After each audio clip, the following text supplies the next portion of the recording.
The verse of the day is James 3:13. You're wise and you understand God's ways. Prove it by living an honorable life and by doing good works with the humility that comes from wisdom. If we understand God, what He wants for us and what He has for us, what He has in store for us, and how we're going to get there, we need to do it by living an honorable life with humility. I think what helps me live an honorable life, to remain humble, is something that might sound really dumb, but it's constantly thinking, what would Jesus do? What would Jesus want me to do? The most basic example is when I'm in the store and someone bumps into me or kind of just stares at me and waits for me to get out of their way.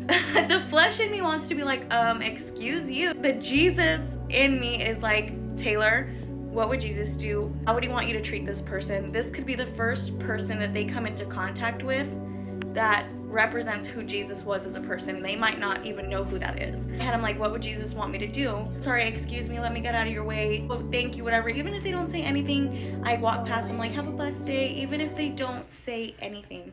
And that to me helps me remain humble, because you never want to put yourself in a situation where you feel like, oh, they owe me something, they need to say this to me, they need to apologize, do that. Living for God, right? We need to live for God. We have a purpose here, and that is to tell everybody about Him. And the only way we're going to do that is by representing Him. And we're not going to represent Him if we're not living an honorable life and using humility. If we're walking around like we're better than everybody, people think that that's how typical Christians act, typical religious people act, and we want to break that stigma and show them that people act with kindness, humility, all on the same level. All of us, no matter who you are, what tax bracket you're in, live with humility, live an honorable life, that with a million other things that we want to do, and we're going to make it to heaven.